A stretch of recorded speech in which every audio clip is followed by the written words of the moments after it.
দর্শকের মনে কিসের আকাঙ্ক্ষা?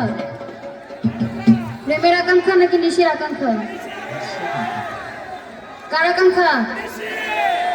জোরে বলো, জোরে কোন কথা ঠিক কিনা?